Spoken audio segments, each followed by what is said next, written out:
The night shift at Earth's Deep Space Monitoring Station was usually quiet. Most operators spent their time drinking coffee and watching the endless stream of data from space. But tonight was different. Jai-Ho Park rubbed his tired eyes and looked at his screen again. The readings were still there. Something massive was moving through the Kuiper Belt, far beyond Pluto's orbit. At first, he thought it was a mistake in the system, but after 3 hours of checking and double-checking, he knew this was real. "Control room, this is Station 7, he said into his microphone. "I'm seeing something unusual." The main lights in the control room came on. Station Chief Morris walked over to Jai-Ho's desk, coffee cup in hand. "What have you got, Park?" "Look at these energy readings, sir." Jai-Ho pointed to his screen. "Whatever this is, it's bigger than anything we've ever seen. And it's not moving like a natural object." More people gathered around his station. The room grew quiet as they watched the data stream in. The object was slowing down, its path becoming more deliberate. It was clearly under control, not just drifting through space. "Get the Space Force on the line," Morris ordered. "And someone wake up Dr. Kim. We need her eyes on this." Within an hour, Yun-Ha Kim arrived at the station. Her expertise in AI and military strategy made her the perfect person to analyze the situation. She didn't waste time with greetings, going straight to Jai-Ho's station. "Show me everything," she said, pulling up a chair next to him. As they watched, the object began broadcasting a signal. It wasn't radio waves or any other form of communication humans typically used. Instead, it was sending out patterns of quantum data, far more advanced than Earth's technology. "It's trying to talk to us," Yun-Ha said, her eyes wide with excitement. "This is first contact." The next few hours were chaos. Space Force ships launched from their lunar base. World leaders were woken up. News started leaking onto the internet. Everyone wanted to know what was happening in the outer solar system. Then the message came. The quantum signal suddenly changed into simple radio waves, broadcasting in multiple human languages. The aliens had figured out how to talk to Earth. "We are the Starborn," the message said. "Our ship is in need of assistance. We request permission to enter your solar system." The Space Force ships arrived first. Commander Do Young's voice came over the command center speakers. "Control, are you seeing this? The ship, it's enormous. At least 20 kilometers long. But something's wrong with it. It's not moving right." Images started coming in from the Space Force vessels. The alien ship was beautiful but clearly damaged. Its silver hull was dark in places, and some sections weren't moving in sync with others. Despite its massive size and advanced design, it looked sick. "We're getting more data," Jai-Ho called out. "They're sending us their ship's status. These readings, they don't make sense. The ship is only operating at 12% of its normal power. Most of its systems are failing." Yun-Ha leaned forward, studying the numbers. "They're dying out there," she said quietly. "This isn't just a damaged ship. Their whole system is falling apart." The Starborn's next message surprised everyone. They didn't just want permission to enter the solar system. They wanted humans to help fix their ship. The room erupted in confused conversation. Why would an advanced alien species need help from humans?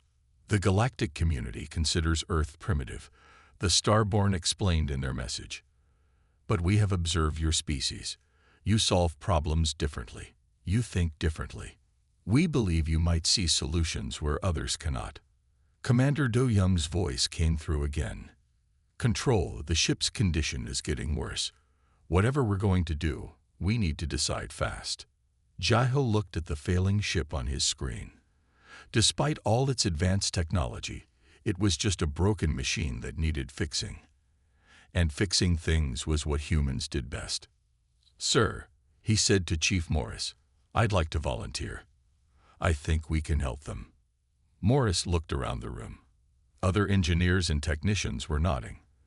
The chief smiled and picked up his phone to call his superiors. Within 24 hours, Earth's governments agreed to help. a team would go to the alien ship, led by Jeho Park. As he packed his tools, Jeho wondered what they would find aboard the massive vessel. But he knew one thing for sure. Sometimes the simplest solutions were the best ones. The greatest engineering challenge in human history was about to begin, and it would start with a broken-down ship and a handful of humans who weren't afraid to get their hands dirty. The inside of the starborn ship was both beautiful and sad. Jeho Park walked through its massive corridors with his team, looking at walls that should have been glowing but were now dark. The ship's elegant design was hidden under failing systems and broken equipment. Taiwan Li, the oldest member of the human team, ran his hand along a wall. "Look at this," he said, pointing to a section where the metal was vibrating oddly. "The whole ship is shaking. Something's wrong with the basic structure." The starborn elder, Rin, floated beside them. The aliens looked almost human, except for their silver skin and the way they could hover above the ground. "Many great minds have tried to fix our vessel," Rin said. "They all focused on our quantum systems and AI cores. None could find the problem." Jeho nodded, but he wasn't looking at the fancy technology. Instead, he was watching how the floor panels moved when they walked. Something wasn't right with the simple things: the bolts, the joints, the basic frame of the ship. "Elder Rin," he said, "can you show us your engine room? Not the quantum drive, but where the physical parts of the ship are controlled." The alien looked confused but led them down. Other aliens from advanced civilizations were already there, working on complex machines with tools that looked like they came from science fiction movies. They all stopped and stared when the humans walked in. Hejin Cho, the team's doctor, was checking the air quality with a simple sensor. "The air is different in here," she said. "It's not just the machines that are sick. The whole environment is wrong." Jeho walked up to a large pipe that ran along the wall. He put his ear against it, something that made the other aliens look shocked. The sound he heard made him smile. "Ta-1," he called. "Remember that problem we had on the lunar base last year? The one that kept shutting down the oxygen system?" The old mechanic's eyes lit up. "The vibration problem, you think?" "Elder Rin," Jeho turned to their host, "your ship isn't just failing. It's shaking itself apart. The basic structure, the simple physical parts, they're all vibrating at the wrong frequency. It's like a car with bad alignment. Over time, everything starts to break." The other alien engineers looked offended. One of them stepped forward, his silver skin glowing with anger. "That's impossible. Our quantum stabilizers are working fine," Jeho finished. "But they're trying to fix a problem that's not in the quantum systems. It's in the basic frame of the ship. Look." He pulled out a simple laser level from his toolkit and placed it on the floor. The beam showed how the whole room was vibrating in an uneven pattern. The aliens crowded around the simple tool, amazed by what it showed. Elder Rin moved closer, watching the laser beam dance. "Can you fix this?" "We'll need to realign the entire support structure," Taiwan said. "It's a big job, but not a complex one. We used to do similar work in shipyards on Earth." Over the next few days, the human team worked on the basics. They tightened bolts, adjusted support beams, and fixed simple mechanical problems that the aliens had never thought to check. They used regular wrenches and levels instead of quantum tools. Hyun-Ha Kim, working with the ship's AI, found that many of the advanced systems were working too hard trying to compensate for these basic problems. "It's like running advanced software on a computer with loose wires," she explained to Elder Rin. "The software isn't the problem. The hardware just needs to be fixed properly." The aliens watched in amazement as the humans crawled through maintenance tubes and worked with simple tools. Some even started learning to use these primitive methods themselves. Slowly, the ship's shaking began to stop. By the end of the week, the ship's power had risen to 35%, still low, but much better than before. The constant vibration was gone, and many systems started working better on their own. "This is just the beginning," Jaiho told Elder Rin as they looked at the engine room's new status readings. Sometimes you have to fix the simple things before you can solve the complex problems. Elder Rin nodded slowly. Perhaps, the alien said, we have forgotten something important in our rush to advance. The foundation must be strong before the house can stand. As Jaiho watched his team work, he knew they had only scratched the surface of the ship's problems. But they had proven something important. Human ingenuity and simple solutions still had a place in this advanced galaxy. Sometimes, the best way forward was to take a step back and look at the basics. Eun-ha Kim hadn't slept in 2 days. She sat in the ship's eye control room, surrounded by holographic displays that filled the air with a soft blue light. The Starborn's computer systems were incredibly advanced, and that was the problem. It doesn't make sense, she said to herself, watching the endless streams of quantum data flow past. Why make something so complicated? Jaiho brought her a cup of coffee, something the Starborn found strange but fascinating. Any progress? He asked, setting the cup next to her workstation. The ship's AI is like a million computers all trying to think at once, she explained, taking the sip of coffee. It's so busy talking to itself that it can barely run the ship. Look at this. She pointed to one of the displays showing the AI's processing patterns. Taiwan, who had been fixing a panel nearby, walked over to look. Reminds me of my grandson's gaming computer, he said. Too many programs running in the background, slowing everything down.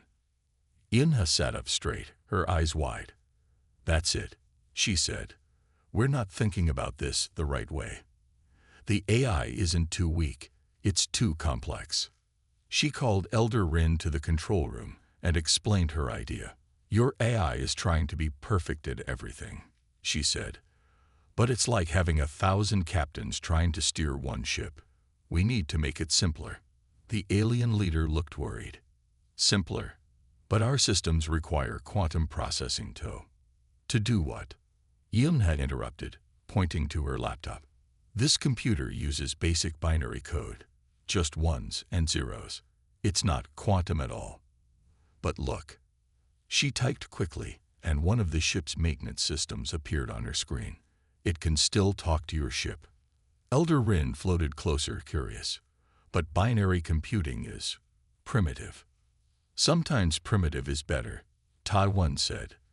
Like using a hammer instead of a laser to drive in a nail. Over the next few hours, Eun-ha showed them her plan.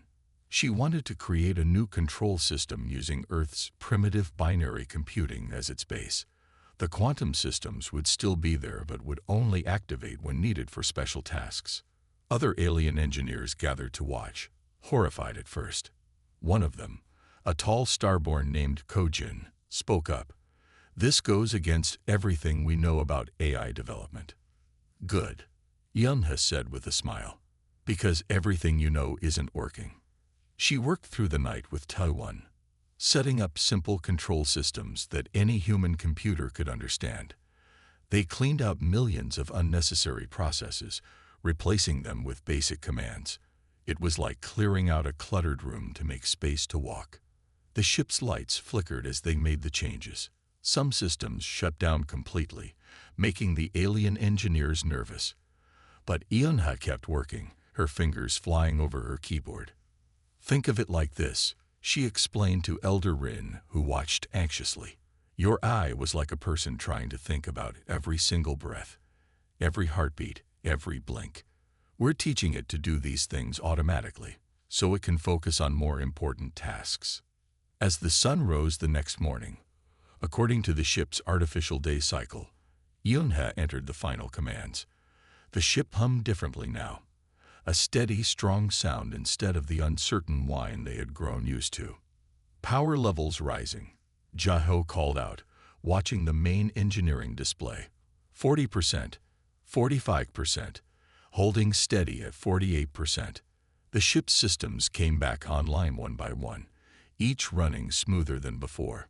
Screens lit up with clear, simple information instead of complex quantum data. Even the ship's lights seemed brighter. Elder Rin touched one of the new control panels, amazed at how quickly it responded. It feels alive again, the alien leader said. But how can something so simple work so well? Humans learned a long time ago that more complex isn't always better, Yunha explained, finally allowing herself to relax. The best technology is the one that does its job without getting in its own way.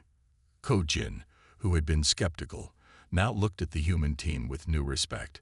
Perhaps, he said slowly, we have been moving forward in the wrong direction, adding complexity when we should have been seeking simplicity. As the human team celebrated their success, Yunha noticed something on her screens. The ship's sensors were picking up strange readings from nearby space. She was too tired to analyze them now, but something about them made her uneasy. Their success with the AI was just the beginning. They didn't know it yet, but their biggest challenge was about to arrive, and it wouldn't wait for them to be ready. The attack came without warning. Yunha was checking the ship's new sensor systems when the first blast hit. The entire vessel shook, throwing people off their feet. Warning lights flashed everywhere. Multiple ships dropping out of faster-than-light travel. She shouted, "They're surrounding us." Jai-ho ran to the main control room, helping Tadwan up along the way. Elder Rin was already there, floating near the command chair. The alien's silver skin had turned a pale gray from fear. "Ravagers," Elder Rin said, voice shaking. "They prey on damaged ships. They must have detected our weakness." The main screen showed 5 enemy ships, their black hulls covered in red markings. They were smaller than the starboard vessel, but fully powered and armed. Another blast rocked the ship. "Shields at 15% and failing," Ko-jin reported. "We don't have enough power to fight back." Jai-ho looked at their ship's status. They were still only at 40% power after their repairs. The weapon systems barely worked. But something caught his eye. The damaged sections of the ship were venting plasma. "Yunha," he called out. "Can you control where we vent plasma from the damaged sections?" She nodded, fingers already moving across her simple control panel. "Yes, with the new system. It's just basic valve control." "Why?" "Because we're going to make a shield of our own," Jai-ho said. He turned to Elder Rin. "Your ship is leaking energy like a sieve.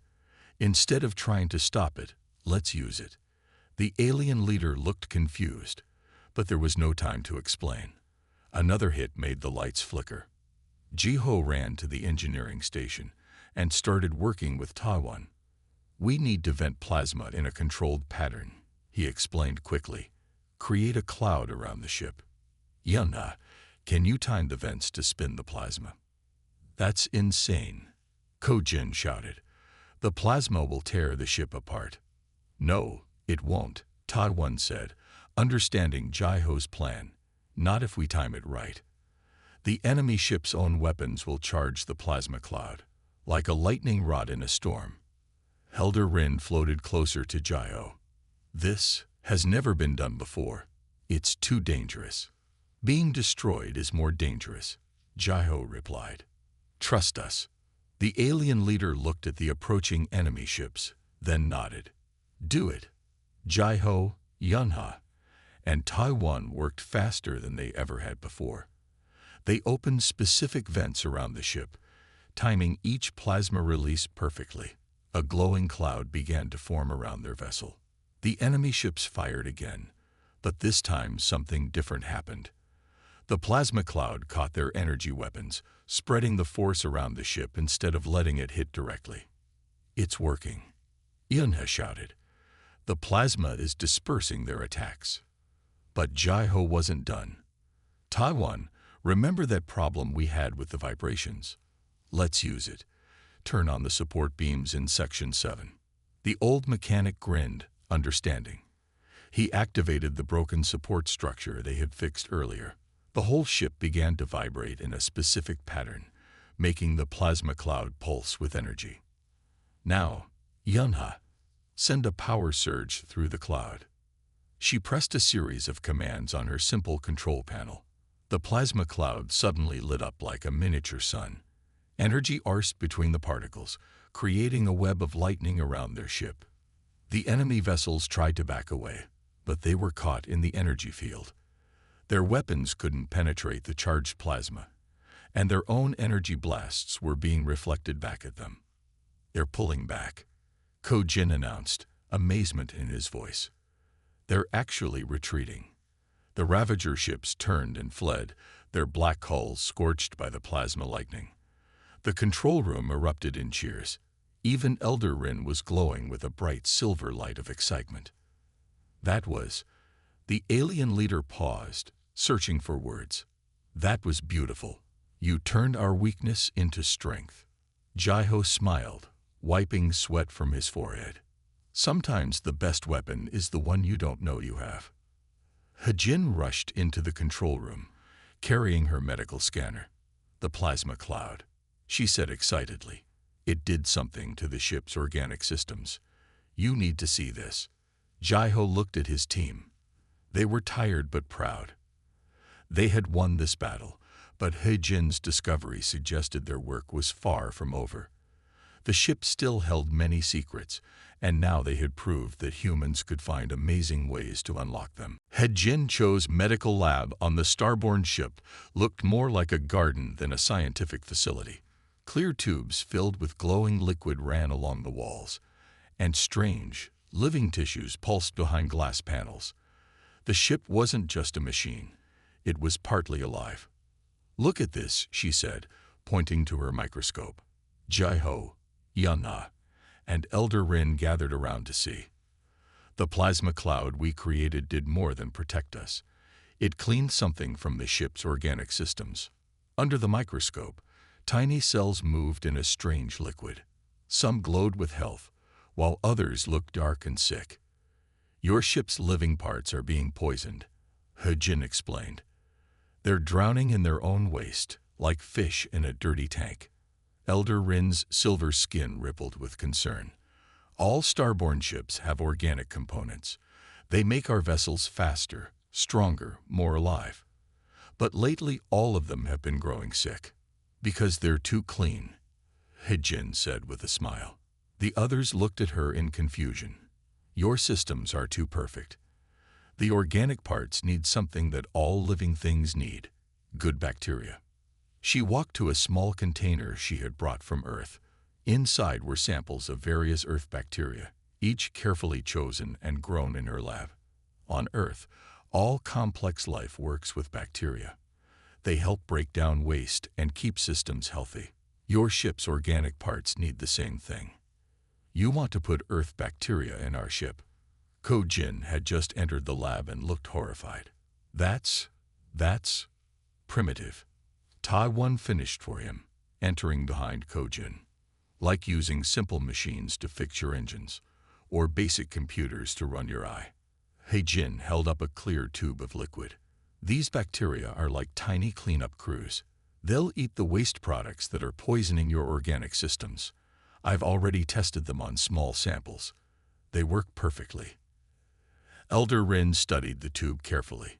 "The risk is smaller than letting your ship continue to die," He-Jin said gently. "Sometimes healing means working with nature, not against it." After much discussion, Elder Rin agreed to try He-Jin's solution. They would start with one small section of the ship's organic systems. He-Jin carefully introduced her bacterial mixture into a test area. The effect was faster than anyone expected. Within hours, the sick-looking tissues began to change. The dark color faded, replaced by healthy glowing. The waste products that had been poisoning the system started to disappear. "Look at these readings," Yunha said excitedly, checking her monitors. "The organic systems are working better than ever. Power output is up 15% in the test section alone." More tests showed the same results. He-Jin's bacteria weren't just cleaning the system. They were making it work better than before. The living parts of the ship were starting to heal themselves. "It's like giving medicine to a sick person," He-Jin explained to the growing crowd of amazed starborn engineers. "Your ship's organic parts were missing important partners they needed to stay healthy." Over the next few days, they carefully introduced the bacteria to more sections of the ship. Each time, the results were the same. The sick tissues recovered, power levels increased, and systems began working properly again. Total ship function now at 75%, Jaiho announced one morning, checking the main engineering display. That's better than we hoped for at this stage. Elder Rin gathered the human team together. The alien leader's skin was glowing brighter than they had ever seen it. You have done more than heal our ship, Rin said. You have shown us that our quest for perfection made us forget something important. Life needs balance, not just advancement. But even as they celebrated this success, Taiwan noticed something on his diagnostic panel. The ship's outer hull was beginning to change in unexpected ways. The organic components were adapting, evolving in response to their new helpers. "He-Jin," he called. "I think you need to see this. Your bacteria aren't just cleaning the ship's systems. They're changing them, making them better." The old mechanic was right. The starborn ship was becoming something new, a perfect blend of advanced alien technology and Earth's most basic forms of life. No one knew exactly what it would become, but one thing was clear.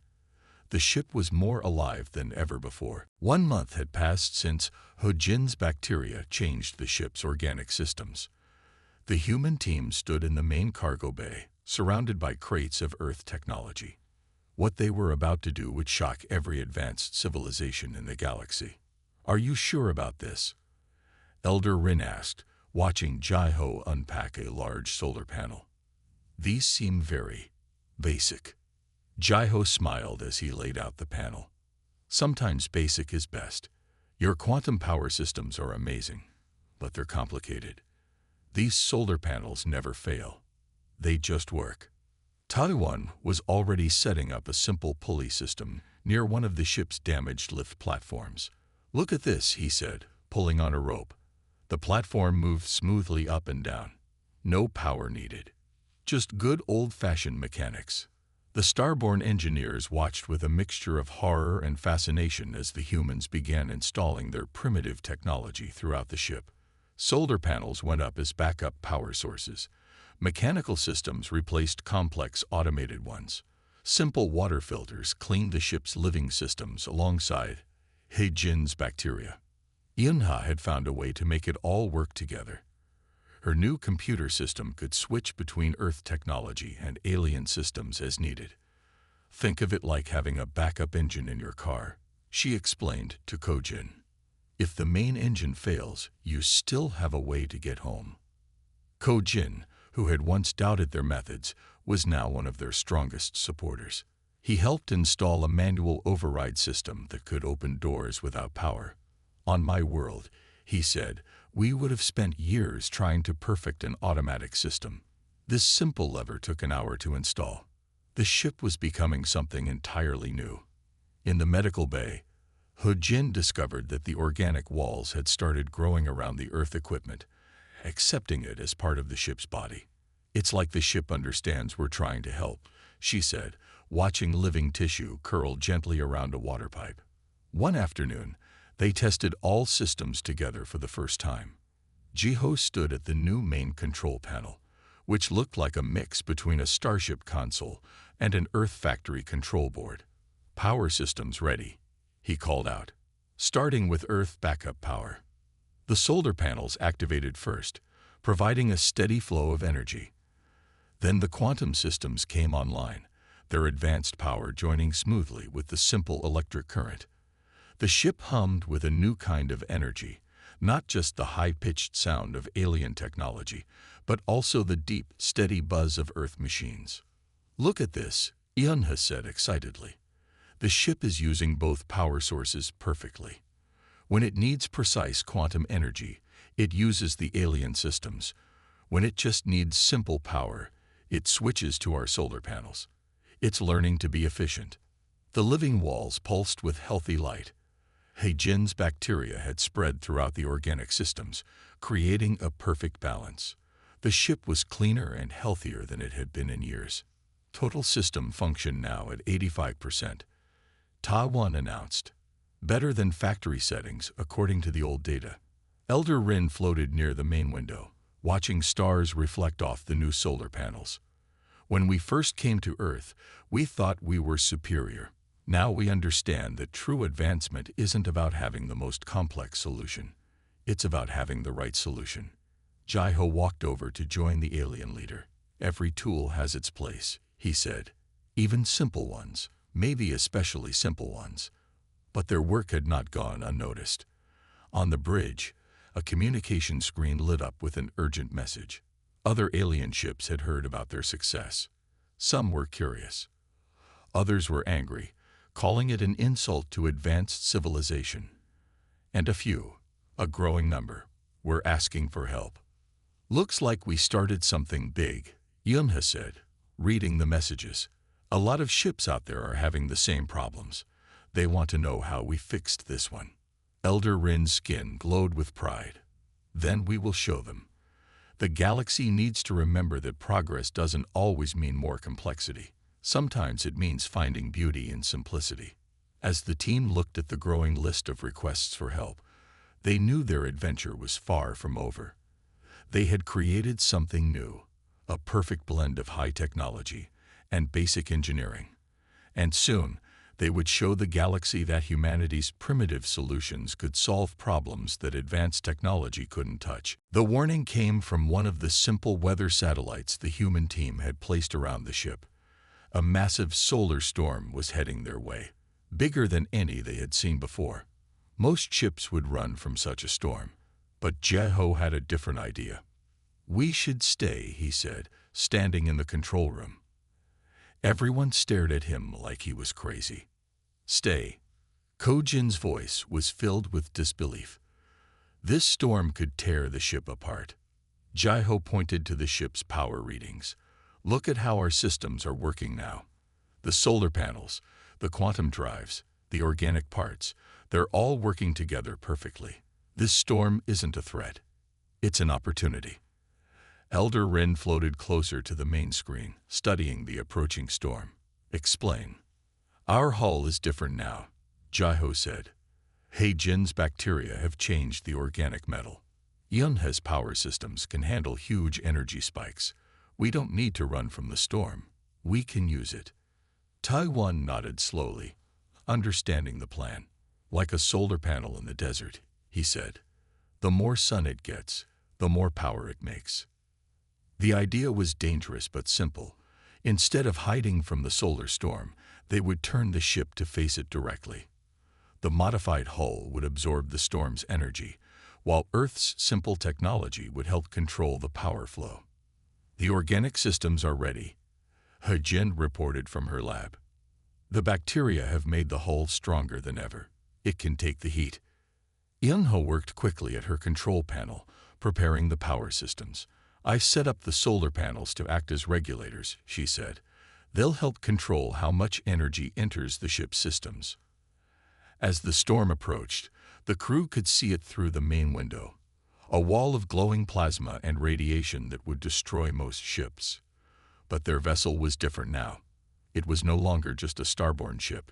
It was something new. "All hands, brace for contact," Jai-Ho announced over the ship's speakers.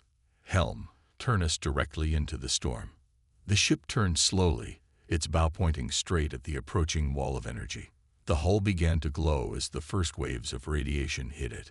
"Hull temperature rising," Ko-Jin reported.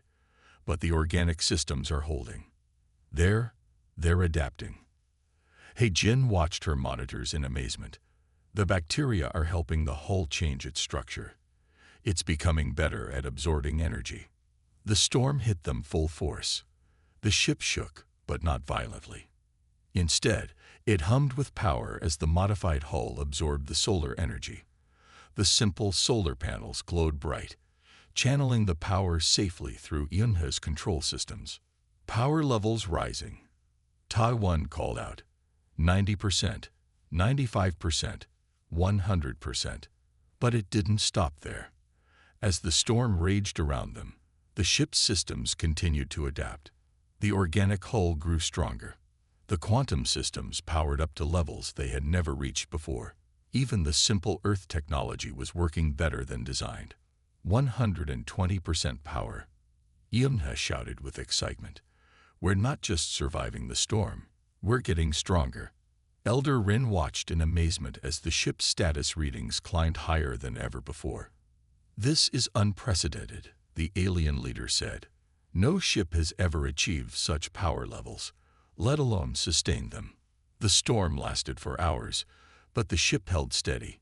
When it finally passed, their vessel had changed again. The hull glowed with stored energy. All systems were running at peak efficiency. The merger of human and alien technology had passed its greatest test. Final power reading, Jaiho announced proudly, stabilized at 150% of original capacity. The ship is now more powerful than it was when it was first built. Elder Rin turned to the human team, the alien's skin glowing with joy and pride. You didn't just repair our ship, Rin said. You made it better than new. You showed us that facing a challenge head-on, with the right preparation, can make us stronger. As news of their success spread across space, more ships began requesting their help. The galaxy was starting to understand that sometimes the best way forward was to embrace both the old and the new, the simple and the complex. The ship had become more than just a vessel. It was proof that humanity's practical approach to problems could revolutionize even the most advanced technology in the galaxy. News travels fast in space. Within days of the solar storm incident, ships from all over the galaxy began appearing near Earth's solar system. Some were starborne vessels, suffering from the same problems their ship had faced. Others belonged to different alien species, curious about how simple human technology had achieved the impossible. Commander Du Young's Earth Space Force vessel was the first to reach them. He stood in the starborne ship's new conference room, looking at the strange mix of alien and human technology with wonder. I've received calls from 17 different alien governments, he told Jaiho and Elder Rin. They all want to know how you did it, how you made this ship better than new. Elder Rin gestured to the walls, where living metal pulsed with healthy light. We didn't make it better, the alien leader said. We helped it heal itself, using Earth's wisdom. In the engine room, Taiwan was showing a group of alien engineers how to install simple mechanical backups for their complex systems. The aliens watched in amazement as he demonstrated how a basic pulley could lift heavy equipment even if all power failed. See, he said, pulling on a rope. No computers needed, just good, solid engineering. Hajin had turned her medical lab into a teaching center. Alien scientists crowded around her microscopes, studying how Earth bacteria worked with their ship's organic systems. Many couldn't believe that such tiny, simple life forms could help their advanced technology. Life finds a way to balance itself, she explained, showing them slides of healthy ship tissue. Sometimes we just need to help it along. Inha's computer center had become another popular spot. Alien AI specialists watched as she demonstrated how basic binary computing could work alongside quantum systems. Your ships are like people who never sleep, she told them. They think too much, too hard, all the time. Sometimes you need to let simple systems handle simple tasks. Jaiho walked through the ship with Commander Do Young, showing him the changes they had made. The commander stopped at a window, looking at the solar panels that now covered parts of the hull. When I first got the call about this mission, Du Young said, I thought it was a joke. Humans fixing an alien ship, using basic technology. But now, he gestured at the busy corridors full of humans and aliens working together. Now you're changing how the whole galaxy thinks about technology. More ships arrived every day. The starborne vessel, which they had named Phoenix, became a symbol of a new way of thinking. It proved that progress didn't always mean making things more complex. Ko Jin, who had once doubted the humans' methods, now led tours for visiting alien engineers. Look at these power readings, he would say proudly, higher than any ship in the galaxy. And we did it by combining the best of both worlds, advanced technology and simple solutions. Elder Rin called a meeting of all crew members, both human and alien. The ship's main hall was packed as the alien leader spoke. When we first came to Earth, Rin said, we thought we were seeking help from a primitive species. Instead, we found teachers. The humans showed us that true advancement comes not from rejecting the simple, but from understanding when simplicity is better than complexity. Commander Du Young stood up next. Earth's governments have received requests from across the galaxy. Everyone wants human engineers on their ships. They want to learn our primitive methods. He smiled at Jai-Ho and his team. You've given humanity a place among the stars. Later that evening, Jai-Ho stood with his team in the control room, watching the growing fleet of ships outside their windows. Each one represented a chance to share what they had learned, to show the galaxy a different way of solving problems. What do you think happens next? He-Jin asked, looking at the stars. We keep teaching, Jai-Ho said. We show them that every tool has its place, from the most advanced quantum computer to the simplest wrench. And maybe we learn some things from them too. The Phoenix hummed around them, its systems running perfectly. A living example of how the old and new, the simple and complex, could work together in harmony. They had done more than fix a ship. They had started a revolution in how the galaxy thought about technology.